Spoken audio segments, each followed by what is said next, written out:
ভাইয়েরা, হাল আমলে আপনারা দেখতে পাচ্ছেন বাংলাদেশে বিভিন্ন ধরনের ষড়যন্ত্র চলছে। এর মধ্যে একসময় যেটা সাহসও করতো না কেউ, এখন তারা সাহস দেখায়।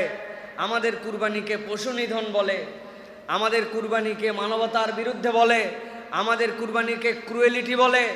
তারা হাতে করে তলোয়ার নিয়ে, তারা হাতে করে বিভিন্ন ধরনের অস্ত্র নিয়ে তারা যখন শোভাযাত্রা করে সেটা হয় ধর্মীয় অনুষঙ্গ। আর মুসলমান যখন কুরবানি দেয় অথবা কুরবানির সময় যে হাতের মধ্যে মুসলমানদের জবেহ করার জন্য যে অস্ত্র লাগে, ওইটা দেখলে তাদের কাছে সন্ত্রাসীর গন্ধ খুঁজে পায়। এর দ্বারা বোঝা যায় এই দেশের বিপক্ষে, আমাদের সংস্কৃতির বিপক্ষে, ইসলামের বিপক্ষে একদল লোক তলে তলে ক্রিয়াশীল, ঠিক কিনা? অতএব প্রিয় ভাইয়েরা, এই বিষয়গুলো আমাদের হৃদয়ের মধ্যে ধারণ করতে হবে। যেই সমাজে যেই কথা প্রচলন থাকে, মুসলিম যুবকরাও অনেক সময় প্রভাবিত হয়ে সেই কথার সাথে নিজেদেরকে সম্পৃক্ত করে ফেলে। অথচ একটা কথা সব সময়, সব জায়গায়, সর্বক্ষণে হৃদয়ের মধ্যে গেঁথে রাখবেন ইমানদার মাত্র, ইসলামের কোনো উৎসব নিরেট ভোগের নয়। ইসলামের প্রতিটা উৎসব হচ্ছে আল্লাহর পক্ষ থেকে দেওয়া ত্যাগের উৎসব। ইসলামে ভোগের উৎসব নয়, ইসলাম আপনাকে ত্যাগের উৎসব শিখিয়েছে। মুসলমান যাবে ঈদ করার জন্য, ওই ঈদের আগে আল্লাহ রাসূল সাল্লাল্লাহু আলাইহি ওয়াসাল্লাম বলছেন আগে আদায় করে দাও ফিতরা, কেননা তোমার আনন্দের সাথে সে যেন ভাগিদার হতে পারে। মুসলমান আনন্দ করবে কুরবানিতে, কুরবানির পশু জবে করার পরে একমাত্র আল্লাহর পক্ষ থেকে ইবাদত, যেটা আল্লাহর জন্য করে দেওয়ার পরেও আল্লাহ পুরোটা বান্দাকে দিয়ে দেন।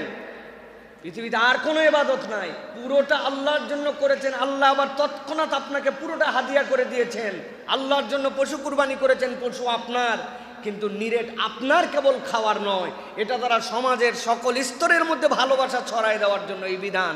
অতএব ইসলামের কোনো বিধান কেবলমাত্র ভোগের নয়, ইসলামের বিধান হচ্ছে ত্যাগের বিধান, ঠিক কিনা? এই জন্য আল্লাহ রাব্বুল আলামিন কুরবানির বিধিবিধান আমাদেরকে জানিয়েছেন। কুরবানি কিভাবে আসলো?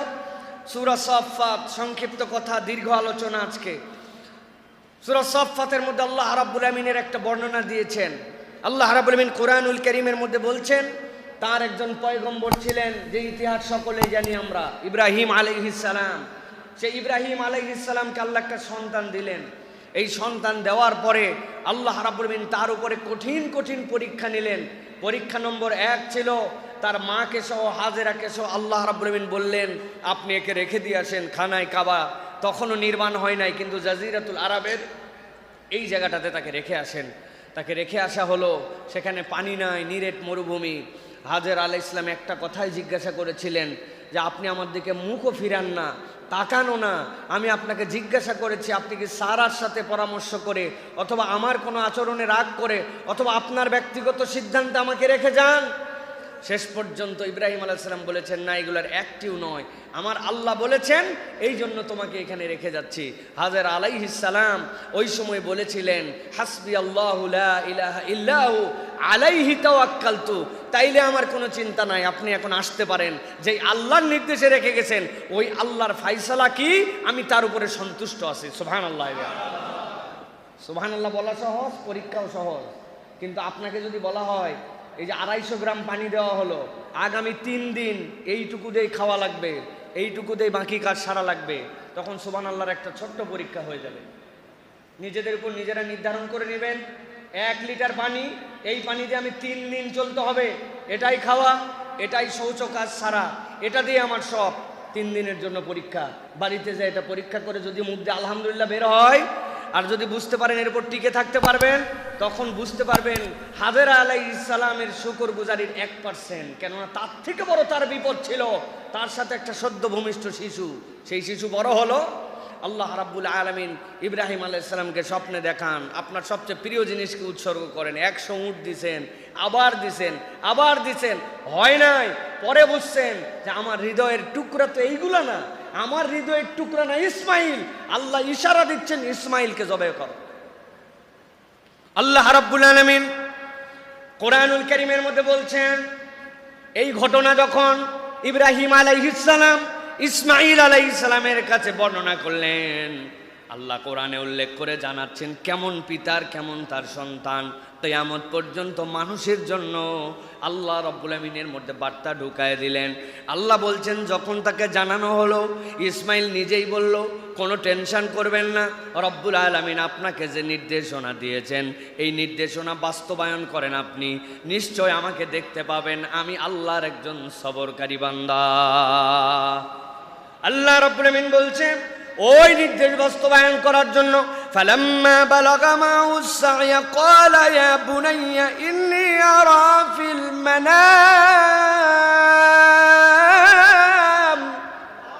ও আমার সন্তান, তুমি এখন হাঁটা চলার উপযুক্ত হয়েছো, তুমি এখন চলতে পারো, এমন বুঝ হয়েছে যেই বুঝের দ্বারা তুমি সত্য মিথ্যা নির্ণয় করতে পারো। তোমাকে আমার পক্ষ থেকে কোনো অগ্রিম বুঝ দিয়ে তোমাকে নিয়ে যাচ্ছি না, জেনে শুনেই তোমাকে বলছি, আমি দেখেছি স্বপ্নের মধ্যে যে আমি তোমাকে জবাহ করছি। এক মুহূর্ত দেরি করেন নাই, ইসমাইল আলাইহিস সালাম ডান বাম কিছুই বলেন নাই। মানুষ আবার আল্লাহ রাব্বুল আমিন জবাহ করতে বলে নাকি? আপনার নিশ্চয় পেট গরম হয়েছিল জন্য বাজে স্বপ্ন দেখছেন, আরেকদিন স্বপ্ন দেখেন, তারপরে দেখা যাবে, বললেই হলো নাকি? আল্লাহ রাব্বুল আমিন বলছেন, এমন এক সন্তান আমি ইব্রাহিমকে দিয়েছিলাম। শুনতে দেরি, এক সেকেন্ড দেরি না করে বলছে, ফানজুর মাযা তারা, ও আমার পিতা, আপনি যা দেখেছেন দেরি করেন না, আল্লাহর দেখানোটাকে আপনি বাস্তবায়ন করে ফেলেন। আল্লাহ রাব্বুল আমিন বলছেন, ক্বালা ইয়া আবাতি ফাল মা তু'মার সাতাজিদুনি ইনশাআল্লাহু মিনাস সাবিরিন।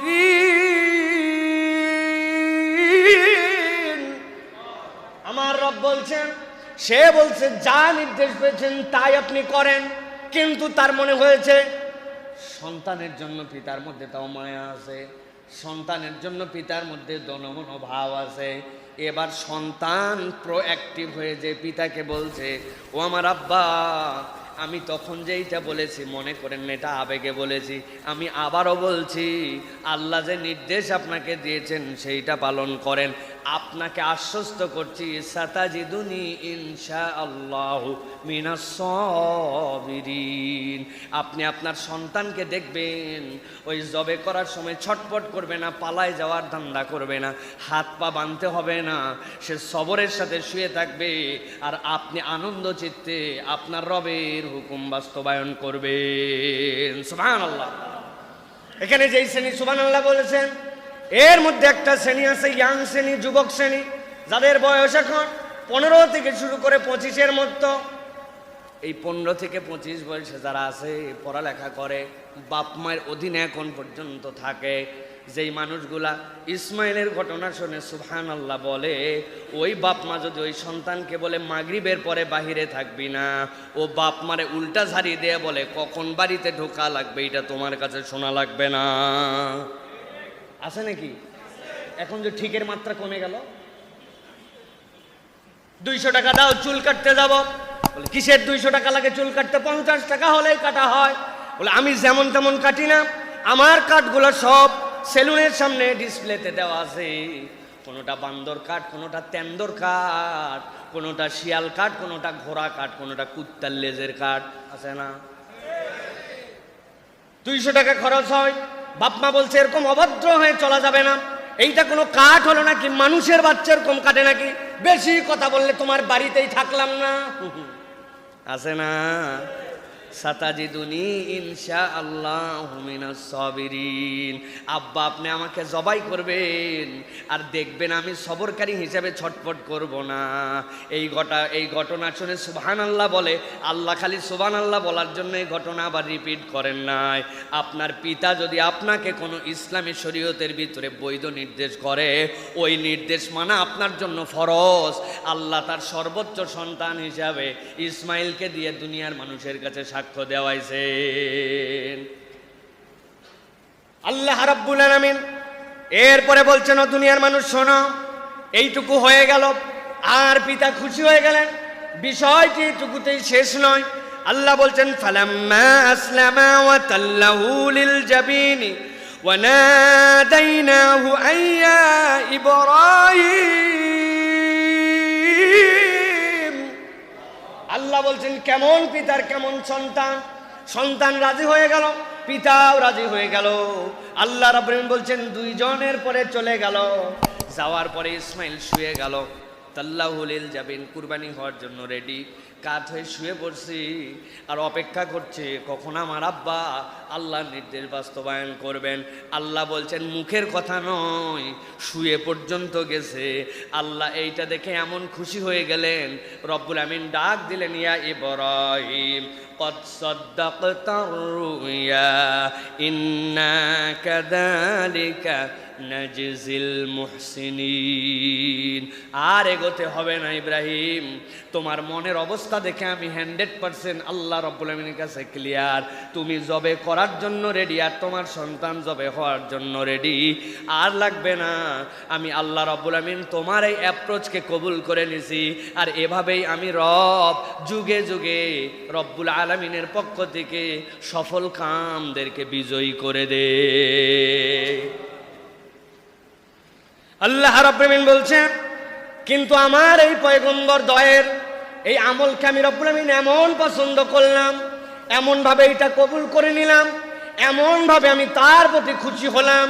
নবীজি আসার কয়েক হাজার বছর আগে ইব্রাহিম আলাইহিস সালাম এসেছেন, আর আমার নবীর পরে আর কোনো পয়গম্বর আসবেন না।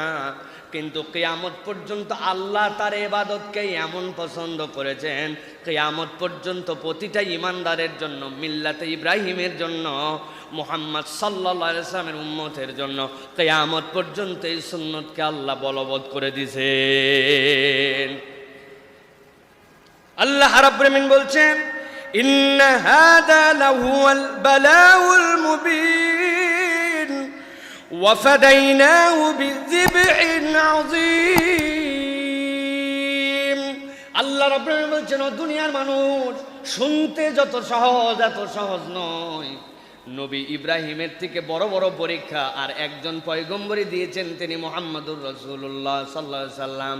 এছাড়া ইব্রাহিম আলাইহিস সালামের সমান পরীক্ষার কোনো পয়গম্বর দেন নাই। আল্লাহ নিজে ঘোষণা দিচ্ছেন ইন্না হাযা লাহুয়াল বালাউল মুবিন। এটা ছিল পয়গম্বরের জীবনে সুস্পষ্ট কঠিনতম একটা পরীক্ষা। কিন্তু আমার পয়গম্বর এমনভাবে উতরায় গেলেন, আল্লাহ এর বদলে এক বিশাল, আল্লাহ বলতেছেন বিযিবহিন আযীম, আল্লাহ এমন একটা জবেহের প্রক্রিয়াকে আল্লাহ নির্ধারণ করলেন যেইটা আল্লাহ স্বয়ং বলছেন এটা আযীম। তার মানে ইব্রাহিমের এইটাকে কবুল করে আল্লাহ এমন সুন্নাত দিলেন যেইটা কিয়ামত হওয়া পর্যন্ত বলবৎ থাকবে। সুবহানাল্লাহ। অন্য কোন পয়গম্বর, যে পয়গম্বরের এমন একটা আচরণ ছিল যে আচরণটা আমরাও আমাদের উপরেও ধার্য হয়ে গেছে, কিয়ামত পর্যন্ত চলমান থাকবে না।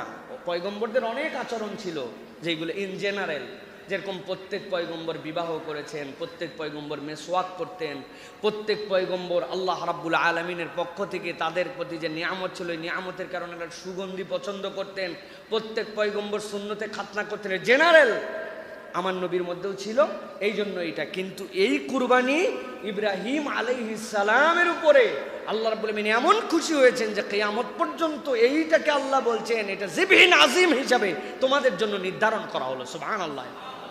এর আগে কুরবানি কঠিন ছিল, উম্মতে মুহাম্মদের জন্য এটা সহজ হয়ে গেছে। ইব্রাহিম আলাইহিস সালাম থেকে এটা আমাদের জন্য সহজ হয়েছে, কেননা আল্লাহ রাব্বুল আলামিন ইব্রাহিম আলাইহিস সালামের মনের প্রস্তুতিকেই কবুল করে নিছেন। এর আগ পর্যন্ত কি লাগতো? কুরবানি করার পরে মাঠের মধ্যে যে দিয়ে আসতে হতো, এটা রাত্রেবেলা আসমান থেকে বার্ক, আসমান থেকে অগ্নি বিদ্যুৎ আসতো, ওইটা আসার পরে যাদেরগুলা ভস্মীভূত হয়ে যেত, জ্বলে যেত, পরের দিন যাওয়ার পরে বোঝা যেত এই মানুষের কুরবানি কবুল হয়েছে। আর যেইগুলা মাছি লেগে যেত, গন্ধ হয়ে যেত মাঠে, ওইগুলা দেখে মানুষ বুঝে ফেলতো এটা কার কুরবানি, তারটা কবুল হয় নাই। আল্লাহ রাব্বুল আমিন এই বিধান রাখলে বাংলাদেশ দুর্গন্ধে শেষ হয়ে যেত, কারণ আমাদের কারোটাই কবুল হতো না। ঠিক না ভাই? উপরে উপরে বিরাট হাজি সাহেব পাজি সাহেব ভাব নিয়ে আছে, কিন্তু উনার মাল যে হারাম সাহেব এটা তো আমি জানি না, কিন্তু উনার কামাই হারাম, চলা হারাম, পোশাক হারাম, এরকম লোক আছে না ভাই আমাদের? মসজিদে আবার দান করে, মোটামুটি অঙ্ক দান করে, কিন্তু বান্দার হকের সাথে কোনো সংশ্লিষ্ট নাই।